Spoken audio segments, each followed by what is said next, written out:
This is the meeting of the Lake County Investment Advisory Committee, which will precede the regular commissioners meeting immediately following this. And so we have a quorum present, and we'll ask for a roll call, please. Commissioner Serino? Here. Commissioner Young? Here.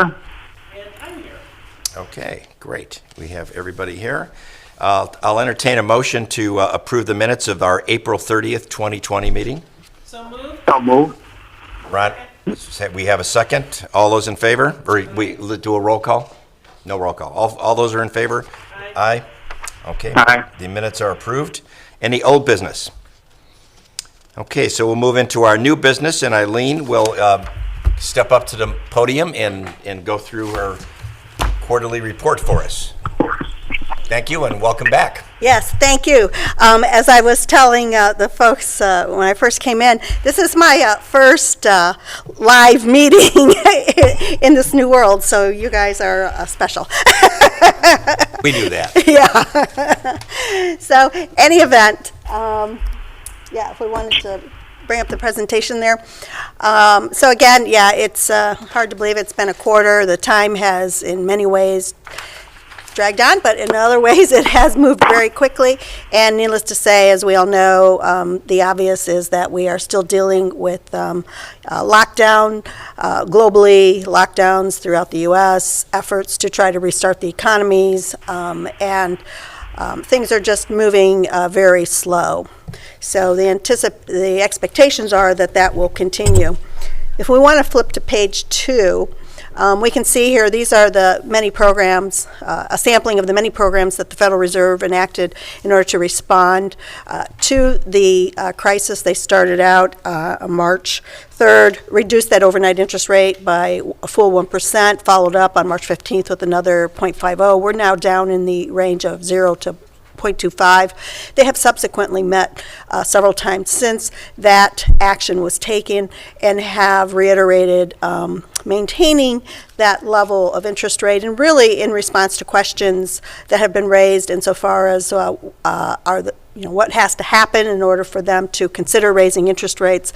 Their response has been they're not even thinking about raising interest rates. So very much an affirmative response that we are here for some time, and we will see that in the forecast. But clearly the Fed was able to take some of the programs that they had developed in response to the housing crisis and that had been proven to be effective, and able to pull them kind of off the shelf and implement them in response to this crisis. So their actions have been very timely and very, very severe, I would say. So clearly they didn't waste any time doing this. So they're stabilizing the economy. Yes. They're also lowering yields for Exactly. all of us. Yes, exactly. And the other piece that they're, of course, their objective is to maintain the smooth functioning of the financial markets, Right. so that will allow businesses and consumers to be able to conduct business, as far as loaning monies and the like, and also allow things like the Treasury and agency markets and commercial paper markets to continue to function smoothly, so that there are no disruptions. And they've been very successful with these efforts. Now, one of the points that when they have delved a little more into what will it take for them to feel comfortable that any recovery is on solid ground, and that they can feel comfortable to start to unwind many of these programs and start to perhaps raise interest rates, they've circled back to their mandates, which are stable prices, full employment.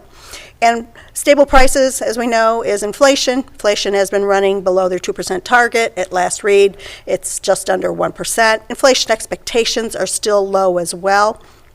They have moved up somewhat recently, but we know that those vary with time.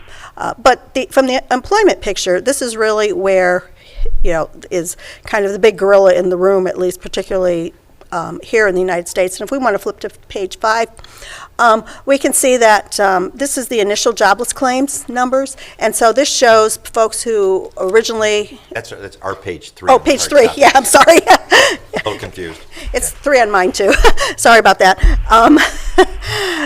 But we can see this chart is showing us the number of folks who have had to initially apply for unemployment, and clearly there was a big spike when economies and businesses were locked down.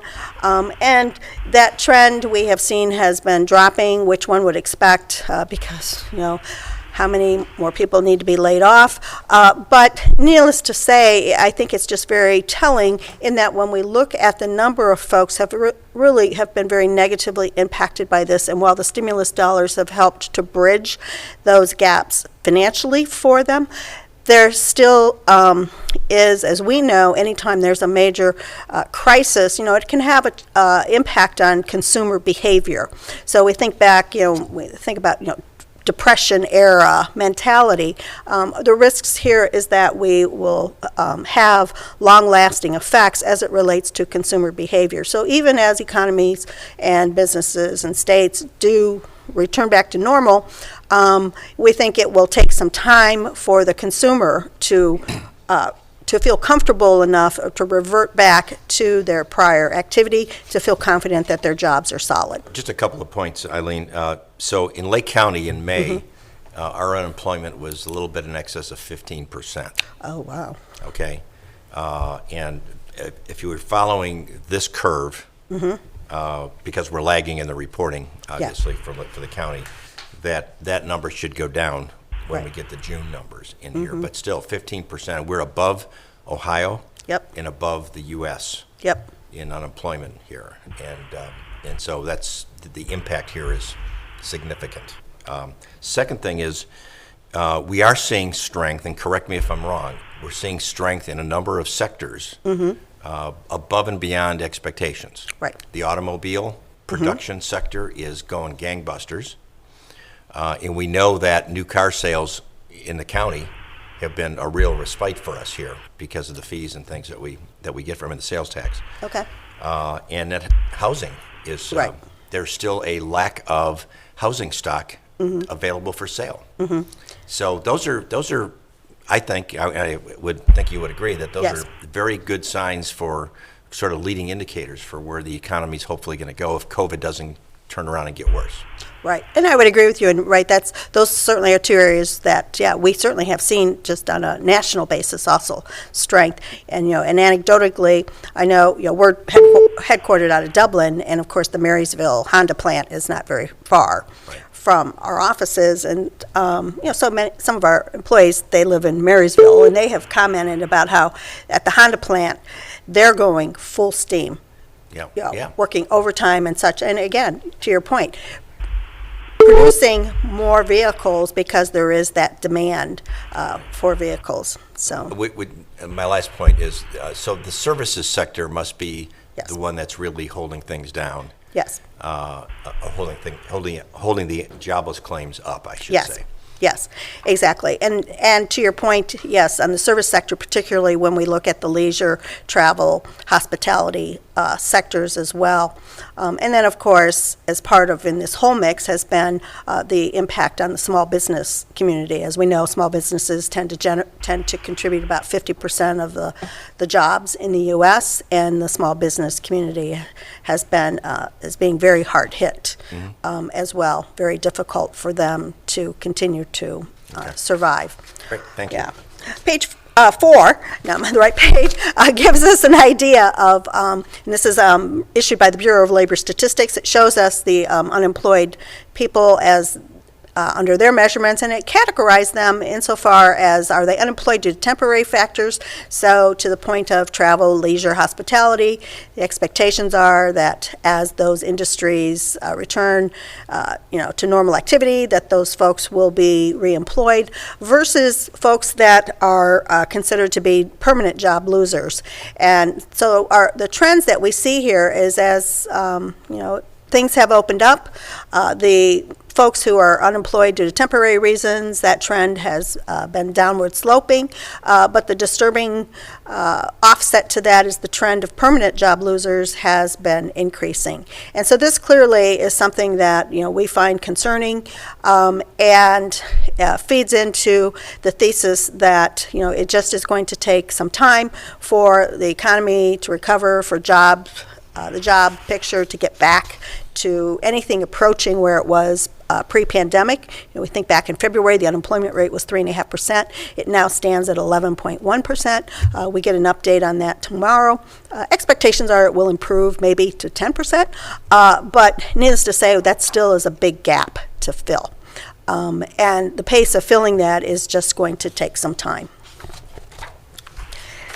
On page 5, what we have here is the Federal Reserve dot plot. This is where the Federal Reserve on a quarterly basis issues their projections for the FOMC committee members of where they believe that overnight Fed funds target will be at the end of each year. And each dot, of course, represents each participant's forecast for that overnight rate. And we can see this chart, I think, is very jarring in that it shows us that the current expectations, and these expectations remain that we will be at this zero bound, the 0 to 0.25% range through the balance of 2022. So 2.5-year period. And of course, when we think in terms of where is normal, normal is back up to around the 2.5%. Right. So clearly we have a big lift there to get to that point. We think back to the housing crisis, which was the last time when the Federal Reserve had the overnight rate at this range, and look at how long it took for them to increase that rate. It was 7 years. So clearly, we know that there is precedence for them to keep this overnight rate low for a very long period of time. And the basis for doing so is that they want to make certain that any recovery is sustainable and that any actions that they take do not push the U.S. economy back into a recession. So the last time we saw a sustained flattening, I mean, this is a Right. forecast flattening like this, the stock market went crazy. Yes. So that portends well Yes. in terms of our investments here, although ours are more of a fixed nature. Right. But for those that are more speculative, it should be very good for people's 401ks and Right. IRAs and that sort of thing, if they, in fact, work to that level of funds rate. Right. Yeah, it's interesting to your point. I mean, one of the things, that is a little different between working with, with the county and with public funds is the fact that we are income generated. We're looking to generate current income and not so much focused on the value, the change in the value of the underlying holdings. But on the individual and other institutional side, their focus is generally on what's called total return, which takes into consideration unrealized gains, so the changes in the value of the investments. And so this is a unique situation because we have the stock market at all-time highs, so those values are up, and we have interest rates at all-time lows again, and those values are up as well. So for them, as of today, it looks like a win-win situation. Just can't speculate. Right, exactly, what it will look like going forward. If we flip to page 6, we can see here what has really happened with interest rates, and clearly, no surprise here. 2018, we had an environment of higher interest rates. There was concern that the U.S. economy may be pushed into a recession because the short-term rates were too high. Fed responded by lowering rates. Market moved as well and lowered rates. And so going throughout 2019, as we had talked, we had looked to extend the portfolio for the county to lock in interest rates, and then the anticipation was that perhaps we would have another rate cut in 2020, just as the economy globally and in the U.S. was a little bit softer, but certainly no one anticipated that a pandemic would warrant this big of a movement in interest rates to where we are here today, where the not only the overnight rate is low, but also all the way out to 5 years. When we look this morning at where interest rates are, the 5-year U.S. Treasury is currently yielding around 0.2%. So that is also a historical low, to say the least. And again, to the point of what has to happen in order for those rates to move up, we believe, it will be a combination of, we get the virus under control, vaccine, economies can go back to work and the like, and that the market starts to anticipate that is sustainable, and then that will present a scenario whereby interest rates, at least in the term structure, meaning beyond 2 years, can start to move up. Okay. Now on page 7, interestingly enough, one of the things that we are seeing is that the banking sector is flush with cash. And this is a chart that's put out by the FDIC, which shows the quarterly change in deposits. It's through the end of March. They will update it for the end of June, I believe next week or the week after. It's like mid-August. But what it clearly shows is that there was a substantial increase in deposits at banks. And this is a function of, as we entered into the pandemic, many corporations and the like started to stockpile cash in anticipation of, geez, we want to make sure we have our cash reserves higher, in addition to borrowing perhaps on their lines of credit, bring all that cash in so that they could weather this storm. Personal savings has also skyrocketed. Exactly, right. Putting money away like they haven't in decades. Right. And a lot of that is, to the point of kind of when we think back to that change in consumer behavior, that fear mentality of, geez, I don't know what the future holds for me, so therefore I have to be conservative and I have to prepare for that as well. Yes, there clearly is a lot of warranted fear, just not only in consumers but overall in the marketplace, to say the least. But this has resulted in the banks, of course, lowering their rates that they offer, whether it's on overnight accounts but also on CD rates, because they're just flush with cash and don't have need for those deposits at this point. So what does this all mean for the county's portfolio? If we look at page 9, this is where we were as of the end of June. Of course, at this stage, cash is relatively high, as monies from collections were coming in and the like. But from a security standpoint, we were fully invested with just under 143 million. Weighted average maturity was 2.32 years, so we believe the sweet spot is around that 2.5-year range in this environment. So we're looking to, as we have maturities coming up, to invest them to take advantage of positioning the portfolio so that we can be in a position to take advantage of as interest rates start to evolve. So looking at primarily the around the 2 to 3 year area particularly. So the weighted average yield for our portfolio is a rolling 12 months, correct? Yes. Okay, so we have pre-COVID in Yes. the mix here, about Yes. half and half or so. Yes. So do you have any idea what you think what the weighted yield will be for when the rolling starts with March or April? Sure. And that's an interesting point. And one of the things that you will see on the maturity distribution is we added those yield numbers. And what those represent is the yield that is associated with the investments that, if we look at the 0 to 1 year bucket, that mature within the 0 to 1 year bucket. So I know this was a question that had come up in previous meetings. To your point, Jerry, to start to give us an idea of saying, okay, well, if we have here in a year $35 million maturing, and the $35 million was yielding a 1.79 in this case, and if we're looking at reinvesting those funds on average to yield between a 0.25 and a 0.5, well then, what's that going to do to the yield to the county's portfolio? So we can certainly measure that impact. So clearly, to have we would say in excess of a 1% reduction in that $35 million, which represents about 25% of the portfolio, we could then kind of just easy math say, well, then we would expect a year from now that the yield on the portfolio may be, 25 to 30 basis points less, so 0.25 to 0.3. Still above the 1%, Yeah. But yes, clearly lower, and again, a function of, just the interest rate environment that we're in today. If their 3-year flattening is Yes. forecast is correct, that number will keep going down. Right. We For a may little bit. breach 1.0 at some point Yes. in 21 or 22. Right. Yes, I would say that that would be a fair assumption. Okay. One of the things that we have seen as a result of this marketplace is that we've seen some increase in some of the municipal bond issuance. Of course, with interest rates low, a lot of municipalities are refinancing their debt. because this represents a prime opportunity to save on the interest expense from their perspective.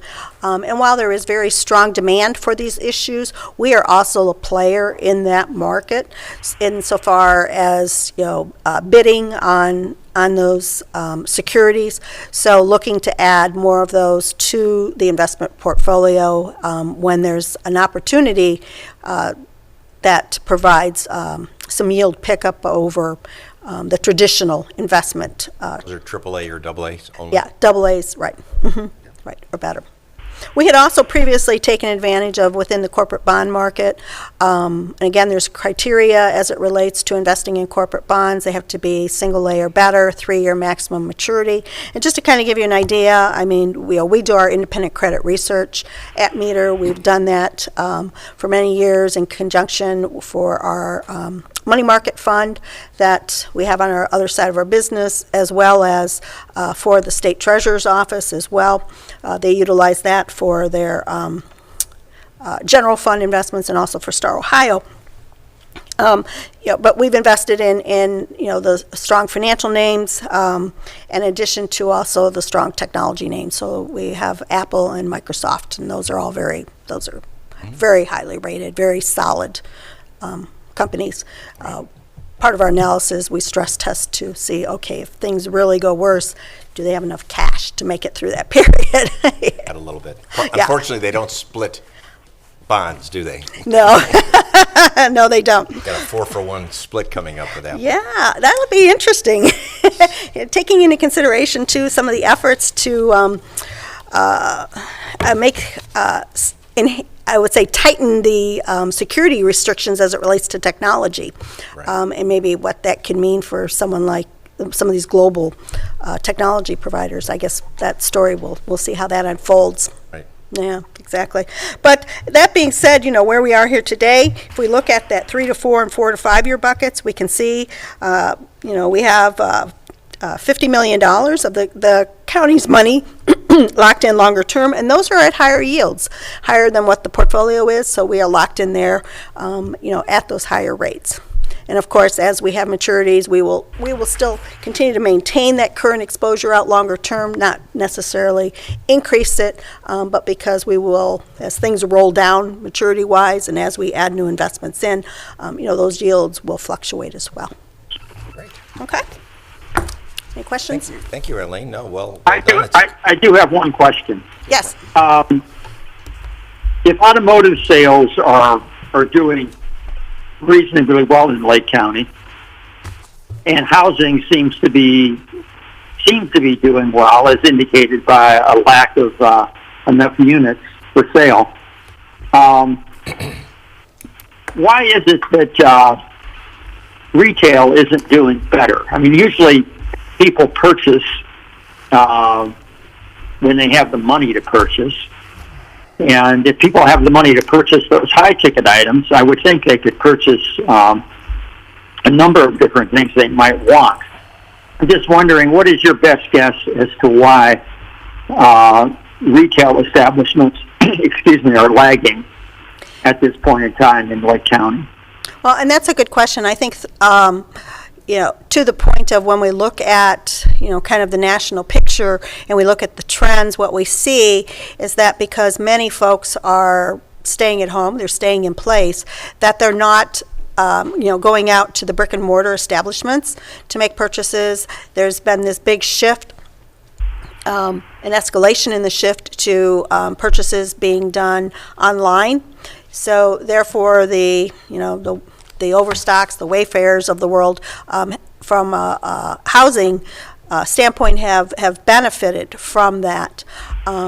Retail sales, we have seen some increases in them. We initially, and some of this has been a result of just folks being at home, I think being bored, and going online and just buying stuff. But yeah, unfortunately, the brick and mortar, the local businesses have not been able to participate in that activity to the extent they would have in the past. Bad things happen when customers don't walk in the door. Right. Yep. Right. Yeah. And Thank you. That makes perfect sense. Thank you. Thanks, Ron. welcome. Thank you, Eileen. Okay, thank well you. Well done. Good Yes. job. Great to see you again. You guys as well. If Appreciate there is it. no other business, I will entertain a motion to adjourn our meeting. So moved. This is a little bit off the subject of investments, but I just wanted to bring the commissioners up to date on how our collection went for second half this I'm year. going to ask you, but I didn't want to put you on the spot. So I came prepared. good, please. I was pleasantly surprised and very pleased. Second half collection this year, we brought in a little bit more than $2 million above of what we did a year ago. We probably would have brought in a little bit more, except the first half collection, there were a lot more people, and this was pre-COVID, but there were a lot more people that paid their taxes for the whole year. Okay. So I was really like I said, pleasantly surprised. The other thing I wanted to mention, and I'm not sure if everybody in the audience gets a bill from me. You may pay your mortgage through or you may pay your taxes through your mortgage company, but I had sent out in the with the bills, second half bills, what we could do to help people who were affected financially negatively because of COVID and what we were able to do. And there have been quite a few people that have had problems paying their taxes because of COVID. However, they were just late. They were late by a week or two. They did not ask to be put on payment plans. And I've been doing quite a few remission of penalties for those people because that's what we indicated we would do in the letter. And we have seen some people asking to go on payment plans, and we expect to see a few more over the next maybe month or so. We didn't tell people to call us right away after collection was over, but everything seems to be working real well, and the money is coming in very well. Great. And so would you, we don't need precise numbers, but just so you're talking about a couple of handfuls of people who needed to have a little bit more time to pay? I mean, just give us a rough idea of. I've had maybe a couple dozen Okay. people ask the remission of penalty because of COVID, but they didn't ask to go on payment plans. They paid in full. They were just late. They were just late. Okay, great. That's great. We didn't know what to expect. We did certainly, not. and we planned for maybe a worse situation, but that's tremendous. But That's great. I do expect now over the next several weeks still to have other people come in, or not come in, but request to go on payment plans. Okay, great. So, Great. Well, good job. yeah, I think we're doing okay. That's great. That's great. And we love getting your letters twice a year. It's the only My time. love letters? It's the only Yes. time you write to me. Okay. So I'll ask for a motion to adjourn again. So moved? So moved. Ron second. All those in favor? Aye. Meeting is adjourned. Thank you. I will turn this over to the president. Thank you Okay, all. and since we are live streaming, we will go ahead and transition into our 29th meeting of the Board of County Commissioners. If I could call the meeting to order, would all those who are willing and able please rise and join me in the Pledge of Allegiance to the flag of our country. I pledge allegiance to the flag of the United States of America and to the republic for which it stands, one nation under God, indivisible, with liberty and justice for all. Grant us, O Lord, light to our understanding, prudence in our investigating, foresight in our planning, sincerity in our deliberating, the grace to follow truth in our judgment. Help us to be moved in our decision, neither by fear nor by self-interest, and to do our work faithfully. May we respect the authority vested in us, for Thou art the source of all authority. And may we use in our directives for the common good and for Thy honor and glory. Amen. Madam Clerk, roll call, please. Commissioner Serino. Here. Commissioner Young. Here. Commissioner Hammercheck. Here.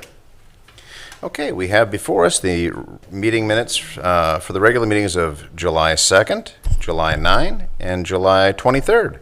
Do we have a motion to adopt same without and waiving the reading thereof? Move to adopt. I'll second that. Discussion? None being heard. Madam Clerk, roll call, please. Commissioner Serino. Yes. Commissioner Young. Yeah. Commissioner Hammercheck. Yes. Okay, this moves us to our first public comment portion of our meeting. Mr. Boyd, do we have any public comments? None being observed. Thank you. And I do not believe we have anyone here in our audience. Jason, you just dropped your mask, by the way. All right, Madam Clerk, resolutions, please. In the Utilities Department, resolution awarding a bid contract in the amount of $332,700 to DB Bentley Incorporated for South Ridge Road Waterline Replacement Project 425W. Move to adopt? Second. And discussion. Randy, do you want to comment on that? Sure. This is another project, part of our capital improvement plan for construction in this year, 2020. We got some nice prices on it. A local company that's done a lot of projects for us, and we look forward to getting this done very quickly. Excellent. Very good. Further discussion? None? Madam Clerk, roll call, please.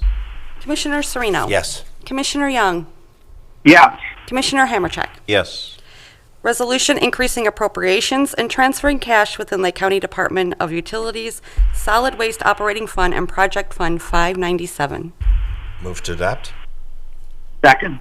Discussion. None being heard. Madam Clerk, roll call, please. Commissioner Sereno. Yes. Commissioner Young. Yes. Commissioner Hammercheck. Yes.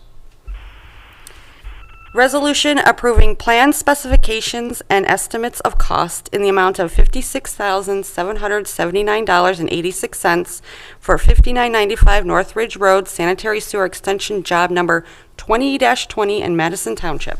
Move to adopt? Second. Discussion. Randy, do you want to comment on that one? Sure. This is a privately funded extension of our public sanitary sewer out in Madison for a new business out there along North Ridge Road. Very good. Further discussion? None? Madam Clerk, roll call, please. Commissioner Sereno. Yes. Commissioner Young. Yes. Commissioner Hammercheck. Yes. Resolution approving plan specifications and estimates of cost in the amount of $748,792 for Green Drive Waterline Replacement Project Number 423W and advertising for bids for the same, bid opening September 2nd, 2020. Move to adopt? Second. Discussion. None being heard. Madam Clerk, roll call, please. Commissioner Sereno. Yes. Commissioner Young. Yes. Commissioner Hammercheck. Yes. Randy, did you want to comment on that? I'm sorry. You look like you were ready to. No, it's fine. It's once again, it's part of our capital improvement plan for construction this year. We hope to have this under construction this fall. Excellent. Thank you, sir. Madam Clerk? In the Commissioner's Office, resolution setting the date, time, and place for a public hearing on the proposed name change of a portion of Rumen Road located in Leroy Township. Hearing scheduled for Thursday, August 27th, 2020 at 10 a.m. here in Chambers. Move to adopt? I'll second that. Discussion? None being heard. Madam Clerk, roll call, please.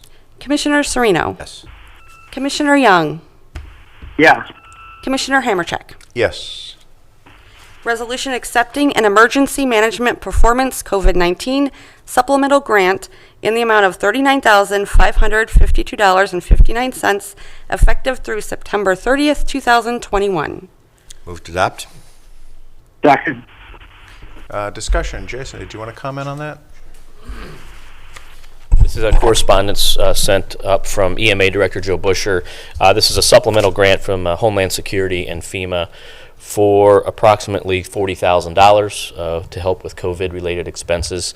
Director Busher, Deputy Director Hum, and Mike Matus will be working on a list of eligible expenses along with some of our other funding opportunities as we begin to seek reimbursements here in the near future. So there's a 50% match, but we'll take 50 cents on the dollar all day long. So thank you. Excellent. Thank you, sir. Further discussion? None? None being heard. Madam Clerk, roll call, please. Commissioner Sereno. Yes. Commissioner Young. Yes. Commissioner Hammercheck. Yes. In the Finance Department, resolution approving payment of bills as listed on the Commissioner's Approval Journal in the amount of $1,424,707.39. Move to adopt? Adopt. Discussion. None being heard. Madam Clerk, roll call, please. Commissioner Sereno. Yes. Commissioner Young. Yes. Commissioner Hammercheck. Yes. Resolution approving purchase orders as listed on the Commissioner's Purchase Order Approval Journal in the amount of $352,044.37. Move to adopt. Second? Discussion. None being heard. Madam Clerk, roll call, please. Commissioner Sereno. Yes. Commissioner Young, Yes. Commissioner Hammercheck. Yes. Resolution increasing appropriations for various general and non-general fund accounts. Move to adopt. Second. Discussion. None being heard. Madam Clerk, roll call, please. Commissioner Sereno, Yes. Commissioner Young, Yes. Commissioner Hammercheck. Yes. Resolution transferring cash within various general and non-general fund accounts. Move to adopt. Second. Discussion. None being heard. Madam Clerk, roll call, please. Commissioner Sereno, Yes. Commissioner Young, Yes. Commissioner Hammercheck. Yes. Very good. Okay, this brings us to our departmental reports portion of our meeting. Utilities, Randy. Nothing to report today, Commissioner. Thank you. Thank you, sir. Let's see, County Administrator, Mr. Boyd. Thank you, Commissioners. Just briefly, a quick update, tagging along the Investment Advisory Committee meeting, reviewing Mr. Matus's monthly report for July. Some interesting tidbits I'd like to kind of put out there. We know that casinos were closed during the COVID, or as we were entering, or still in COVID, but July 19 revenues from the casinos was a little over $700,000, which, as you know, goes to the general fund and helps support many of our economic development initiatives in here in Lake County. According to Mr. Matus and the data we received, the July 2020 casino revenue was $50,000. So that gives you a bit of significance on what that did to the county on that one general fund revenue line item. But then on the good news side of the equation, to the Commissioner's points about our building department, through July, they've almost hit their revenue target already based on the activity in the building community. Clearly, there's some impact, or there's some uptick in revenue because we did take over Painesville City's plumbing, but nonetheless, entering the month of July, we've almost hit our target number in the building department. So kudos to Dave and our inspectors and everyone else just trying to simply keep up with the demand. So just wanted to bring those 2 points up, and the loan and grant program continues to do well, to win 5 to 6 grants, a couple loans every meeting. So we're approaching the $400,000 mark. We still have capacity. We still have capacity. We extended our contract with our underwriting team to get us through the next couple months. I know we have a loan pending this Monday, so we're continuing to do good work there. Thank you. Thank you. And you actually made the point for us when we did the $1.5 million grant to municipalities, when we said this was a one-time grant, and we'd be looking at this on a case-by-case basis.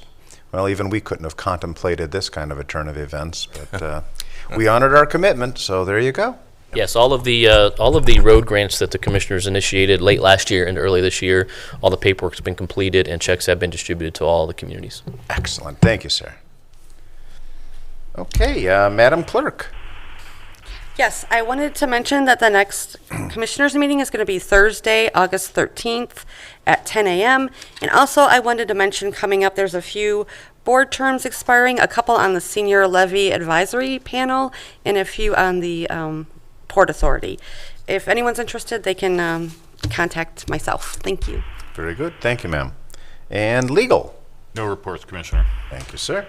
Okay, this, let's see, brings us to our old business portion of the meeting. Do we have any old business to come before the board? No. None being heard. New business. Do we have any new business? Commissioner Sereno, I believe do, you have Mr. something? President. Yes, thank you very much. I would like to proffer a resolution that I will hand to the clerk here in just a moment. She can read it. In fact, would you mind passing that down? Be Thank you honored, very sir. much. And the purpose of this resolution is to memorialize the placement that we already have of the state motto in our commissioners' chambers, which is "With God, all things are possible." And we established that in the chambers when we moved into this new building. And I thought it would be a good idea for us to memorialize that in a resolution for the future, to continue to display the state motto here. And a little bit of the history will be in the reading of the resolution, so I will ask our clerk if she would please read the resolution. Sure. I'll start with the title. Resolution supporting the display of the State of Ohio motto, "With God, all things are possible," within the chambers of the Lake County Board of Commissioners.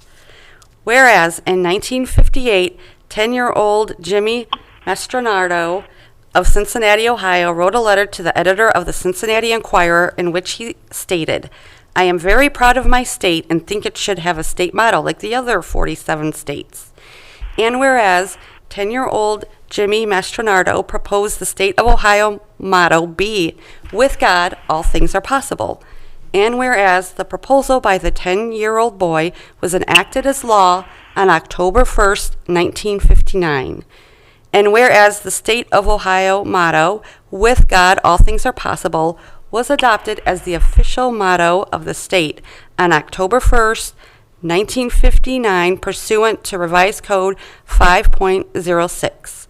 And whereas the state of Ohio motto, "With God, all things are possible," is prominently displayed in the Board of Lake County Commissioners' chambers. Now therefore be it resolved that the Board of Commissioners in and for Lake County, Ohio, hereby supports the prominent display within the Commissioners' chambers, the state of Ohio motto, "With God, all things are possible." And thank you, Madam Clerk, for reading all of it. You're welcome. And I would move to adopt. I'd like to say a few things first, if I could. Please, sir. Hello? Yeah, go ahead, Yes. Ron. Okay. Firstly, I want to thank you, gentlemen, for finally seeing the light. When I introduced that, I introduced it for the same reasons that we've discussed before. And I'm so glad that we're together on this and ready to push it to this point. So I know it's not an easy decision, but it's really gratifying, not just for me as an individual, but for me as a Christian as well. So by all means, let's move forward. So why don't we start over again? And Ron, Commissioner Young, we will let you make the motion to adopt. Oh, no, I prefer Commissioner Serino. Okay. You go right ahead. Okay, so I will move to adopt. Second. Okay, Very good. Do we have any further discussion? none. Very good. Madam Clerk, roll call, please. Commissioner Serino, Yes. Commissioner Young, Yes. Commissioner Hammercheck. Yes. Thank you. Thank you, Mr. President. Okay, you're quite welcome. Do we have any other new business to come before the board? Okay, moving on to our second public comment, Mr. Boyd, indicating no other comments. Okay, this brings us to the conclusion of our meeting. I will entertain a motion to adjourn. Move to adjourn. Second. Discussion? None being heard. Madam Clerk, roll call, please. Commissioner Serino. Yes. Commissioner Young, Yes. Commissioner Hammercheck. Yes. Very good. Thank you for joining us today. This meeting is adjourned.